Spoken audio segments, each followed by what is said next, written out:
를 통해 함께 은혜 받으실 하나님의 말씀은 데살로니가 전서 1장 1절의 말씀입니다.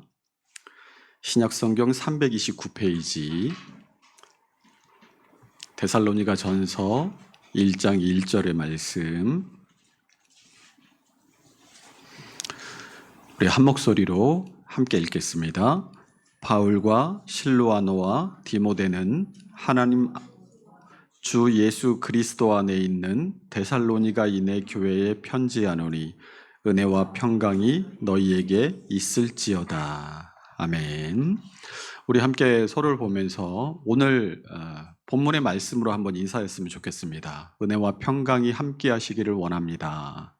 은혜와 평강이 함께 하시기를 원합니다. 할렐루야. 우리가 2024년 첫 예배 때 말씀을 드렸던 것처럼 이제 지난주로 마가복음 강해가 끝나고 오늘부터 이 데살로니가 전서 강해를 시작하도록 하겠습니다. 우리 교회가 2019년에 시작된 이래로 2020년에는 골로새서의 말씀을 통해 복음에 합당한 그리스도인이라는 제목으로 복음에 합당한 그리스도인이란 어떤 사람이고 또 어떤 삶을 살아야 할까를 함께 나눈 바 있습니다. 그리고 2021년에는 하나님 백성으로 살아가기라는 주제로 복음에 합당한 복음에 합당하게 살아야 한다는 것을 깨달은 우리가 그러면 그 방법이 뭘까? 하나님의 백성으로 사는 것이 무엇인가 하는 것을 함께 배우고 하나님의 백성으로 사는 한 해가 되어보자라고 신명기서의 말씀을 함께 나누었죠.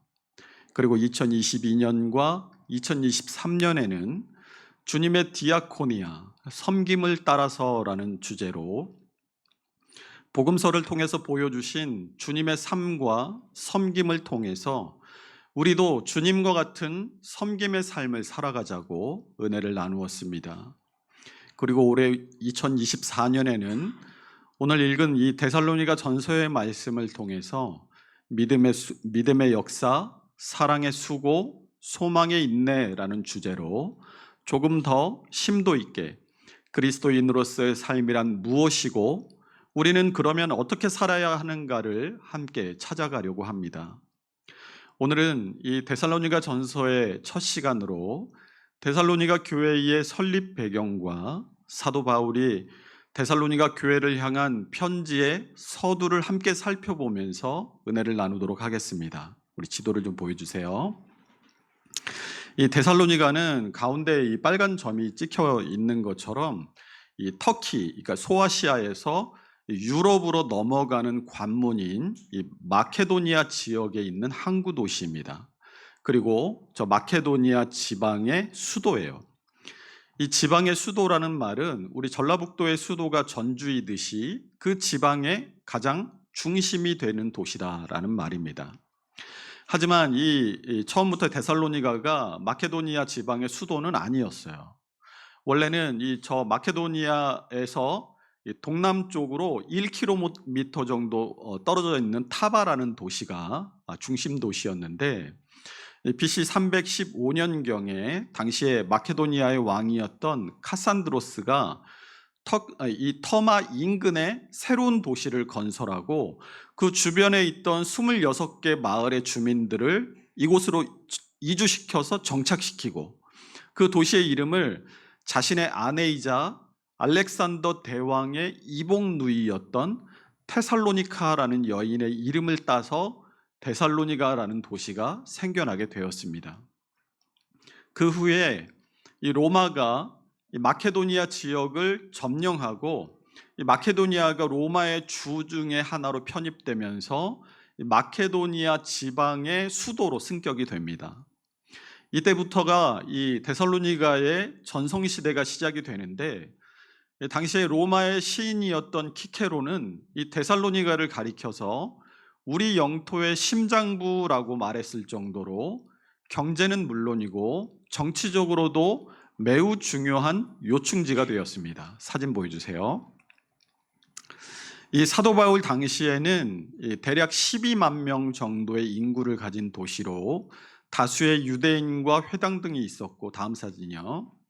이 1913년에 그리스도의 영토가 된 이래로 지금은 이 그리스도의 수도인 아테네 다음에 제2의 도시로서 인구 31만 명이 넘는 테살로니키라는 도시로 불려지고 있습니다.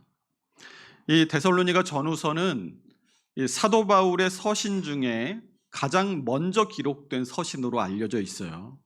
이 히브리서의 원문 성경을 이 헬라어 원문 성경을 보면 이 데살로니가 전서의 제목을 프로스 데살로니키스 알파라고 되어 있는데, 이것은 데살로니가인들에게 보내는 첫 번째 편지라는 뜻입니다. 거기서 지금 우리가 보는 성경에 데살로니가 전서라는 이름이 유래됐어요. 이 데살로니가 교회는 사도 바울의 2차 선교 여행 때 설립된 교회입니다. 1차 선교 여행이 끝나고 바울과 바나바는 2차 선교 여행을 준비하면서 마가의 일로 크게 다투고 갈라섭니다. 1차 선교 여행 때 선교팀을 그냥 버려두고 집으로 돌아가 버린 마가를 우리는 데리고 갈 수 없다라는 사도 바울과 자신의 조카인 이 마가를 다시 한번 데리고 가자, 다시 한번 기회를 주자라는 이 바나바 사이에서 크게 다툼이 생기고 그 일 때문에 서로 다른 길을 가게 된 것입니다. 우리 사도행전 15장 36절에서 41절의 말씀을 같이 읽어보겠습니다.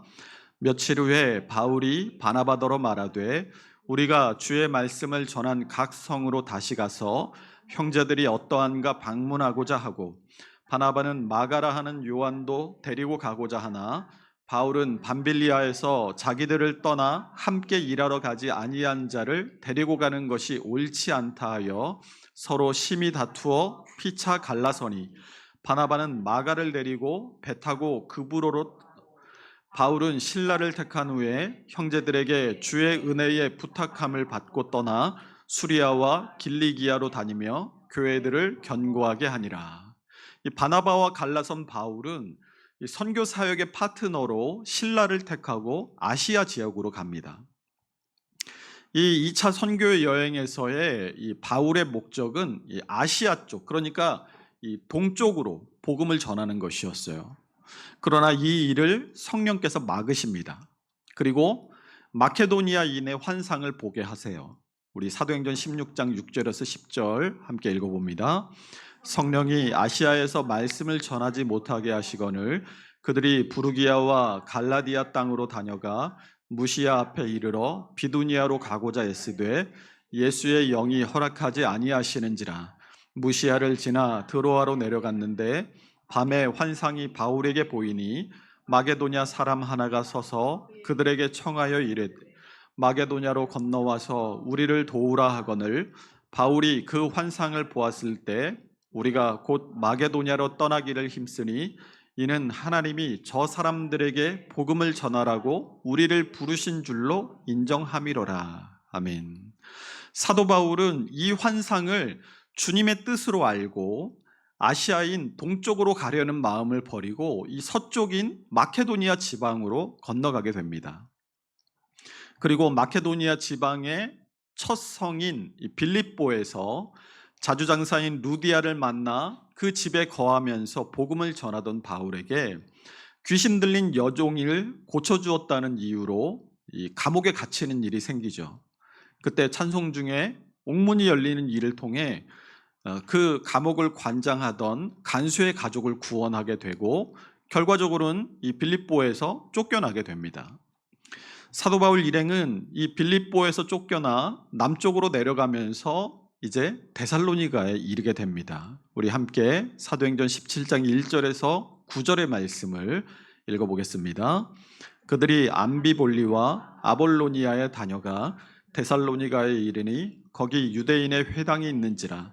바울이 자기의 관례대로 그들에게로 들어가서 새 안식일에 성경을 가지고 강론하며 뜻을 풀어 그리스도가 해를 받고 죽은 자 가운데서 다시 살아나야 할 것을 증언하고 이르되 내가 너희에게 전하는 이 예수가 곧 그리스도라 하니, 그 중에 곧 경건한 헬라인의 큰 무리와 적지 않은 귀부임도 권함을 받고 바울과 신라를 따르나 그러나 유대인들은 시기하여 저자의 어떤 불량한 사람들을 데리고 떼를 지어 성을 소동하게 하여 야손의 집에 침입하여 그들을 백성에게 끌어내려고 찾았으나 발견하지 못하매 야손과 및 형제들을 끌고 읍장들 앞에 가서 소리질러 이르되 천하를 어지럽게 하던 이 사람들이 여기도 이르매 야손이 그들을 맞아들였도다. 이 사람들이 다 가이사의 명을 거역하여 말하되 다른 임금 곧 예수라 하는 이가 있다 하더이다 하니 무리와 읍장들이 이 말을 듣고 소동하여 야손과 그 나머지 사람들에게 보석금을 받고 놓아주니라. 이 방금 읽은 사도행전 17장의 말씀처럼 데살로니가에서 사도 바울은 새 안식일, 그러니까 3주 동안 머물면서 복음을 전했습니다. 사도 바울은 다른 도시들에 들어갔을 때 했던 것처럼 가장 먼저 유대인의 회당을 찾아가서 그곳을 선교의 발판으로 삼았어요. 사도 바울은 3주 동안 성경을 통해서 구약에 예언된 메시아가 십자가에 못 박히사 다시 부활하신 예수 그리스도를 통해서 이 메시아의 예언이 성취되었고 그 예수께서 바로 그리스도 구원자이시다라고 전했습니다. 그러자 많은 수의 경건한 헬라인들과 귀부인들까지도 복음을 받아들이는 놀라운 일이 일어나게 됐어요. 이것을 본 유대교를 믿는 유대인들이 이 사도 바울의 전도가 자신들에게 해가 될 것이라고 여겨서 저작거리에 불량한 사람들을 동원해서 사도 바울을 반란죄로 고소해서 죽이려고 합니다. 사도 바울 일행이 머물던 이 야손의 집에 쳐들어가서 바울을 찾았지만 바울을 찾지 못하니까 애꿎은 야손과 형제들을 붙잡아서 그 지방의 읍장들에게 고소를 해요. 그 자치도시의 읍장들은 이 고소하려는 피의자인 이 바울은 없고 대신 잡혀온 야손을 어떻게 처리할 방법이 없었습니다. 그래서 바울을 다시는 이 도시에 들어오지 않게 하라는 서약서를 받았어요. 그리고 보석금을 받고 이 야손과 형제들을 풀어줍니다. 데살로니가 전서 2장 18절에 보면 그러므로 나 바울은 한 번, 두 번 너희에게 가고자 하였으나 사탄이 우리를 막았도다라고 사도 바울이 말하고 있는데 이 야손과 읍장들 사이에 보석금과 함께 체결된 이 서약서 때문에 사도 바울은 데살로니가에 다시 가지 못하게 됩니다. 데살로니가에서 쫓겨난 사도 바울과 일행들은 데살로니가에서 서남쪽으로 160km 떨어진 베레아로 가서 복음을 전해요. 그런데 데살로니가에서도 사도 바울 일행을 핍박했던 유대인들이 160km나 떨어진 베레아까지 쫓아와서 그곳에서도 소요를 일으킵니다. 사도행전 17장 13절 14절 읽습니다.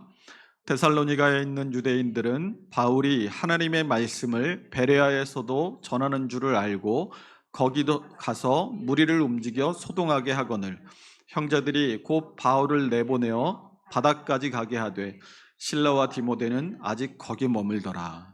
이 유대인들의 위협을 피해서 사도 바울은 홀로 몸을 피해 이 베레아보다 더 멀리 더 남쪽으로 아덴, 그러니까 지금의 그리스도의 수도인 아테네까지 가게 됩니다. 사도 바울을 내보내고 베레아에 남아있던 실라와 디모데는 후에 이 아덴에 가서 사도 바울을 제외하게 되는데 바울은 자신이 갈 수 없는 이 데살로니가 교회에 디모데를 보내서 이 데살로니가 교회의 상황을 알아보게 해요. 사도 바울의 입장에서는 이제 겨우 한 달도 안 된 갓나나이와 같은 데살로니가 교회가 걱정이 돼서 잠을 이루지 못했을 겁니다. 바울 일행이 핍박을 피해 급하게 도시를 떠나는 바람에 데살로니가 교회는 홀로 남겨지게 되었어요. 사도 바울이 걱정했던 것은 크게 세 가지였습니다. 첫 번째는 박해의 상황 때문이었어요. 데살로니가 후서 1장 4절이 그러므로 너희가 견디고 있는 모든 박해와 환난 중에서 너희 인내와 믿음으로 말미암아 하나님의 여러 교회에서 우리가 친히 자랑하노라 라고 이제 막 태어난 데살로니가 교회에 극심한 핍박이 있었음을 말해주고 있습니다. 베레아까지 따라와서 사도 바울 일행을 괴롭혔던 유대인들이 지속적으로 이 데살로니가 교회를 말살하기 위해서 괴롭혔던 거예요. 계속되는 핍박에 지치면 이제 겨우 믿음의 싹이 트기 시작한 데살로니가 교회의 성도들이 믿음을 포기할까 봐 바울은 걱정이 되었던 겁니다. 두 번째 사도 바울의 걱정은 이 데살로니가 교회가 가르침과 권면이 필요한 상황이었기 때문이었어요. 데살로니가 교회는 사만식일, 그러니까 3주 만에 세워집니다. 사도 바울이 데살로니가에 오래 머물지 못했기 때문에 이 데살로니가 교회의 성도들은 믿음의 사람으로서 살아야 할 충분한 가르침을 듣고 배우지 못한 상황이 되었습니다.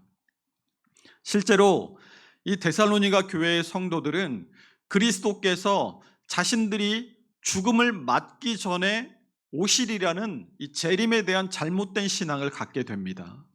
그래서 사도 바울이 데살로니가 후서에서 이런 잘못된 재림 신앙을 바로잡아 주려는 사도 바울의 이 재림 신앙에 대한 가르침이 기록되어 있기도 합니다. 이처럼 이제 막 트인 싹이 햇빛과 물이 없으면 말라 죽어버리는 것처럼 믿음으로 살기로 결심한 데살로니가 교회의 성도들에게는 바른 가르침과 또 교훈이 절실했던 것입니다. 세 번째로 걱정했던 것은 사도 바울 일행에 대해서 이 데살로니가 교회의 성도들이 혹시 오해할까 하는 마음 때문이었어요. 데살로니가에서 유대인들의 박해로 급하게 사도 바울 일행이 인사도 하지 못하고 데살로니가 교회를 남겨두고 떠나야만 했습니다. 데살로니가에 남겨진 성도들은 자신들을 버리고 이 사도 바울 일행이 자신들을 버리고 떠났다고 오해할까봐 사도 바울은 마음이 조급했던 거예요. 그래서 이런 세 가지 상황들 때문에 자신이 다시는 데살로니가에 갈 수 없었던 사도 바울이 자기 대신 디모데를 데살로니가로 보내 상황을 확인하게 했던 것입니다. 그러나 다행히 디모데가 가지고 온 소식은 사도 바울을 안심시켰습니다. 우리 데살로니가 전서 3장 6절에서 8절 같이 읽어봅니다. 지금은 디모데가 너희에게서부터 와서 항상 우리를 잘 생각하여 우리가 너희를 간절히 보고자 함과 같이 너희도 우리를 간절히 보고자 한다 하니, 이러므로 형제들아 우리가 모든 궁핍과 환난 가운데서 너희 믿음으로 말미암아 너희에게 위로를 받았노라. 그러므로 너희가 주 안에서 굳게 선즉 우리가 이제는 살리라. 이 데살로니가 교회에 대한 걱정 때문에 죽을 지경이었던 사도 바울에게 디모데가 가지고 온 이 소식은 방금 읽은 8절의 말씀처럼 너희가 주 안에서 굳게 선즉 우리가 이제는 살리라 라고 말할 정도로 사도 바울을 기쁘게 했습니다. 사도 바울은 디모데로부터 소식을 받은 후에 바로 이 데살로니가 교회를 향해서 편지를 썼습니다. 그 편지가 바로 우리가 살펴보고 있는 이 데살로니가 전후서예요. 사도 바울은 데살로니가 교회가 짧은 기간과 극심한 핍박 가운데서도 바른 믿음으로 섰음을 기뻐하며 데살로니가 교회를 칭찬합니다. 우리 데살로니가 전서 1장 6절에서 8절의 말씀을 같이 읽어보겠습니다. 또 너희는 많은 환난 가운데서 성령의 기쁨으로 말씀을 받아 우리와 주를 본받은 자가 되었으니, 그러므로 너희가 마게도냐와 아기야에 있는 모든 믿는 자의 본이 되었느니라. 주의 말씀이 너희에게로부터 마게도냐와 아가야에만 들릴 뿐 아니라 하나님을 향하는 너희 믿음의 소문이 각처에 퍼졌으므로 우리는 아무것도 말할 것이 없노라. 여기 마게도냐와 아가야라는 지명이 나오잖아요. 우리 전라도가 전라북도와 전라남도처럼 나뉘는 것처럼 이 마게도냐 지역도 북부의 마게도냐 그리고 남부의 아가야 지역으로 나뉩니다. 이렇게 짧은 시간에 이 마케도니아와 이 아가야의 모든 믿는 자들에게 본이 될 만큼 아름답게 성장한 데살로니가 교회를 향해서 오늘 본문에서 사도 바울은 하나님 아버지와 주 예수 그리스도 안에 있는 데살로니가인의 교회라고 말하고 있습니다. 이 1절 제일 앞에 나오는 바울과 실루아노와 디모데에서 이 실루아노는 신라의 로마식 이름이에요. 이 신라와 디모데의 이름이 이 데살로니가 전서 제일 앞에 함께 올라와 있다고 해서 이 데살로니가 전후서를 그들이 같이 썼다고 보지는 않습니다. 다만 데살로니가 교회에 보내는 편지에 이들의 이름이 언급된 이유는 그들이 데살로니가에서 바울과 함께 사역하면서 이 교회를 세웠기 때문에 데살로니가 교회의 성도들이 모두 실라와 디모데를 알고 있었고 그들의 소식을 궁금해했기 때문에 함께 안부를 전하고 있다, 이렇게 보는 것입니다. 이렇게 데살로니가 교회를 향한 이 서신의 서두에 사도 바울은 실라와 디모데의 안부를 함께 전하면서 하나님 아버지와 주 예수 그리스도 안에 있는 데살로니가인의 교회에 뭘 해요? 은혜와 평강이 너희에게 있을지어다 라고 쓰고 있습니다.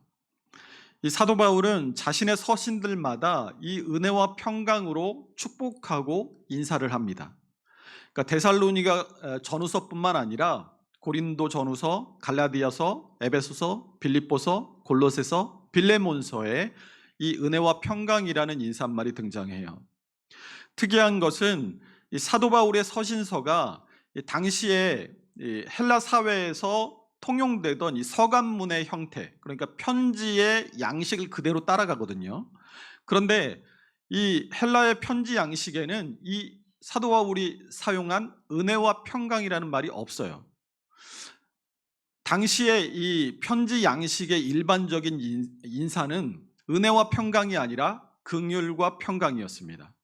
이것을 카이레인 카이에이레네, 이 긍휼과 평강이라고 하는데, 그런데 사도 바울은 이 긍휼 카이레네라는 말과 비슷한 말인 이 은혜, 이 카이스라고 하거든요.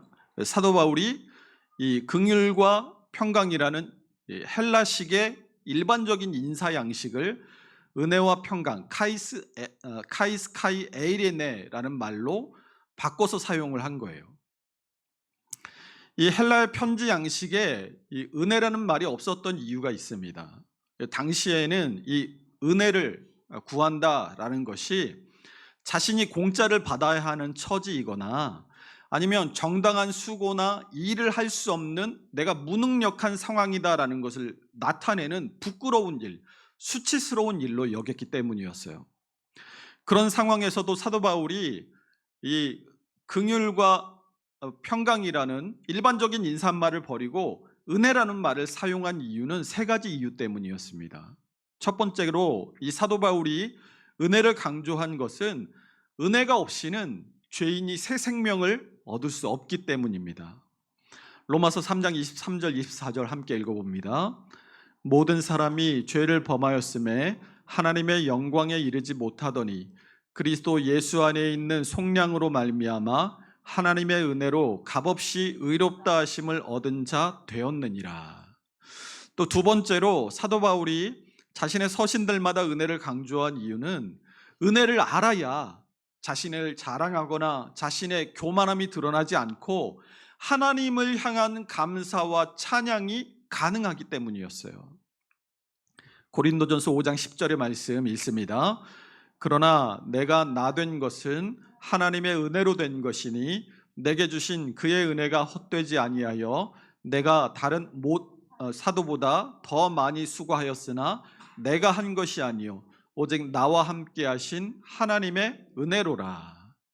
또 이 사도 바울이 은혜라는 말을 사용한 세 번째 이유는 은혜를 경험한 사람만이 성도와 성도 간의 하나됨, 그리고 섬김이 가능하고 하나님의 복을 함께 누리는 것이 가능하기 때문이었어요.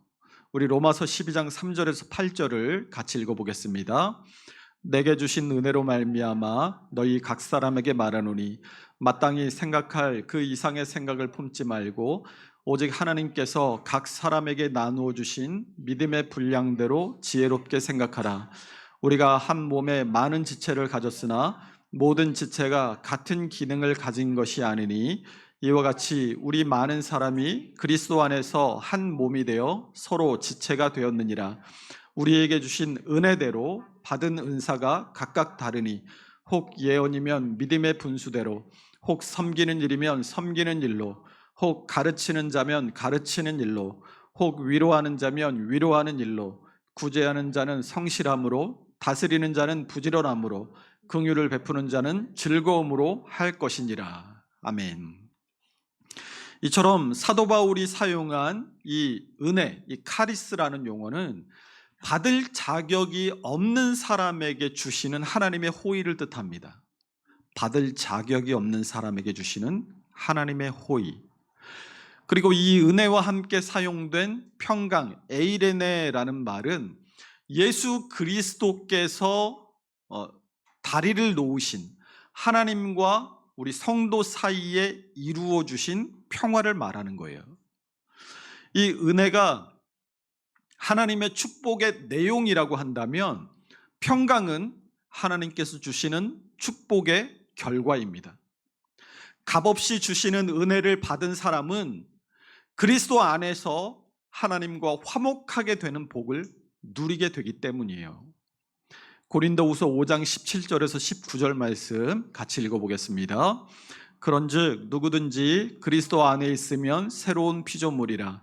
이전 것은 지나갔으니 보라 새 것이 되었도다.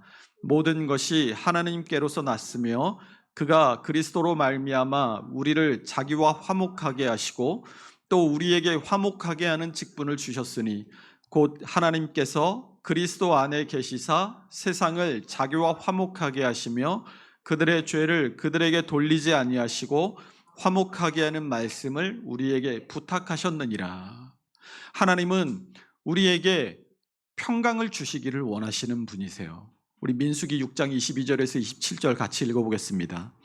여호와께서 모세에게 말씀하여 이르시되 아론과 그의 아들들에게 말하여 이르기를 너는 이스라엘 자손을 위하여 이렇게 축복하여 이르되 여호와는 내게 복을 주시고 너를 지키시기를 원하며 여호와는 그의 얼굴을 내게 비추사 은혜 베푸시기를 원하며 여호와는 그의 얼굴을 내게로 향하여 드사 평강 주시기를 원하니라 할지니라 하라. 그들은 이같이 내 이름으로 이스라엘 자손에게 축복할지니 내가 그들에게 복을 주리라. 아멘. 우리가 이 땅에서 힘들고 어려운 상황을 만났을 때 그리고 염려와 근심이 우리의 삶을 잠식해 올 때 우리는 어떻게 기도합니까? 보통 하나님 빨리 이 문제를 좀 해결해 주세요라고 하나님께 기도하죠. 그런데 하나님께서 우리에게 주시고자 하시는 것은 달라요. 하나님은 우리가 그런 인생의 큰 고난과 문제로 기도할 때 가장 먼저 주시고자 하는 것은 문제의 해결이 아니라 평강인 줄로 믿으시기 바랍니다. 하나님께서는 우리에게 가장 먼저 평강을 주시고 그 다음에 문제를 해결해 주세요. 빌립보서 4장 6절에서 7절 말씀 함께 읽어봅니다. 아무것도 염려하지 말고 다만 모든 일에 기도와 간구로 너희 구할 것을 감사함으로 하나님께 아뢰라. 그리하면 모든 지각에 뛰어난 하나님의 평강이 그리스도 예수 안에서 너희 마음과 생각을 지키시리라. 아멘. 그러므로 우리 인생의 짐이 무겁고 우리 인생의 고난과 어려움이 찾아온다 할지라도 하나님의 평강이 우리의 마음을 지키시면 반드시 넉넉하게 모든 일들을 이길 수 있음을 믿으시기 바랍니다. 로마서 5장 13절 말씀은 소망의 하나님이 모든 기쁨과 평강을 믿음 안에서 너희에게 충만하게 하사 성령의 능력으로 소망이 넘치게 하시기를 원하노라 라고 축복하고 있어요. 이 말씀은 우리가 믿음 안에만 있으면 하나님께서 기쁨과 평안을 우리 안에 충만하게 채우셔서 삶의 소망이 넘치게 하실 것이라는 말씀입니다. 그러니까 평강은, 다른 말로 하면 평강은 뭘로 얻게 된다는 거예요? 평강은 믿음으로 얻게 된다는 거예요. 이처럼 우리가 하나님의 믿음 안에 거하며 살아갈 때 하나님께서 기쁨과 평강으로 우리를 충만하게 채우시고 성령의 능력으로 우리의 소망을 반드시 이루어 주실 줄로 믿으시기 바랍니다. 이러한 은혜와 평강을 사도 바울이 자신의 편지들마다 축복으로 써서 교회들에게 보냈어요. 그 이유가 무엇이겠습니까? 모든 교회들에 반드시 이 은혜와 평강이 있어야 한다는 의미예요. 다른 말로 하면 교회의 가치는 어디서 빛을 발하느냐? 은혜와 평강으로 그 빛이 나게 된다는 말이기도 합니다. 교회는 몇 명이나 모이는가 하는 이 교인의 수를 자랑하거나 우리 교회의 재정이 얼마나 풍부한가, 우리 교회에 건물이 몇 채고 수양관과 묘지가 있고 주차장이 몇 평이고 그런 거 자랑하는 곳이 아니에요. 그런데 오늘 한국교회의 성도들은 많은 수가 모이고 재정이 풍성하고 교회 건물이 웅장하고 크면 그게 좋은 교회라고 생각하고 또 그것을 교회의 목표로 삼는 경우들이 많습니다. 지난 금요 기도회 시간에도 말했지만 이 교회가 규모의 경제를 이루기 위해서 교인 수도 많아지고 재정도 풍족해지면 좋습니다. 더 많이 주를 위해 일하고 더 많이 이웃을 섬길 수 있으니까 얼마나 좋습니까? 그러나 그것이 교회의 궁극적인 목표가 되어서는 안 돼요. 생각해 보세요. 교인 수도 늘었어요. 재정도 넉넉해요. 건물도 새 건물을 지어서 이사를 했어요. 그런데 그 안에 은혜와 평강이 없다면 여러분 어떠시겠습니까?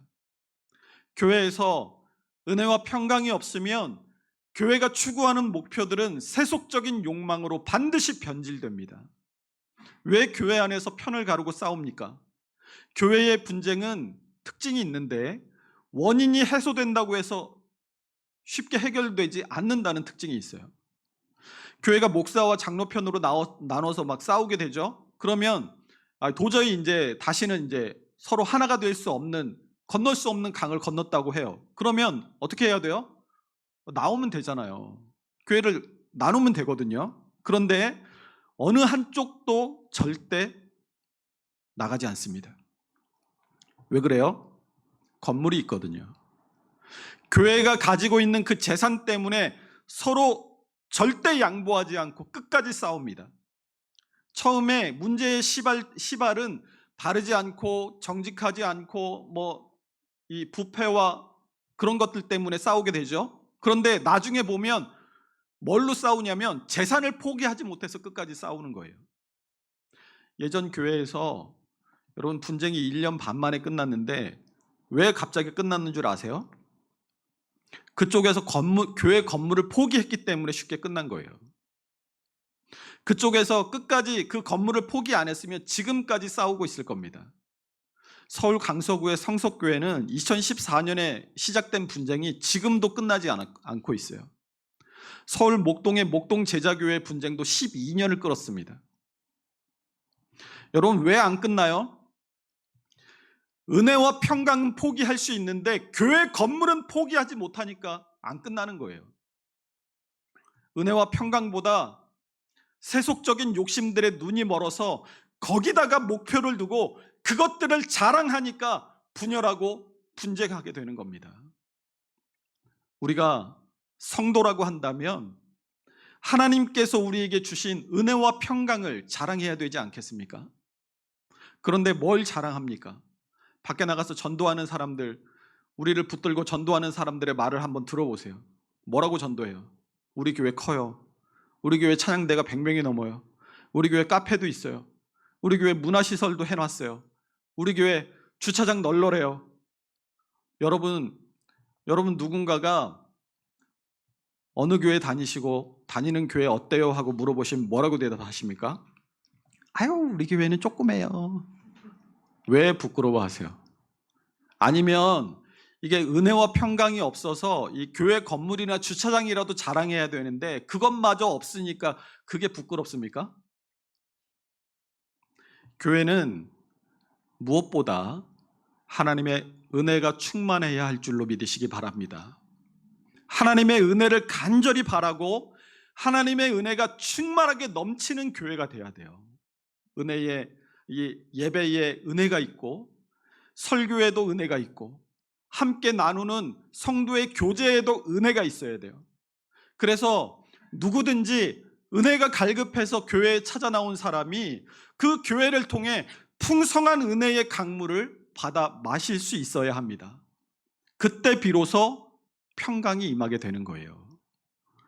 고린도후서 3장 2절에서 3절이 너희는 우리의 편지라 우리 마음에 썼고 무사람이 알고 읽는 바라 너희는 우리로 말미암아 나타난 그리스도의 편지니 이는 먹으로 쓴 것이 아니요 오직 살아계신 하나님의 영으로 쓴 것이며 또 돌판에 쓴 것이 아니요 오직 육의 마음판에 쓴 것이라라고 말씀합니다.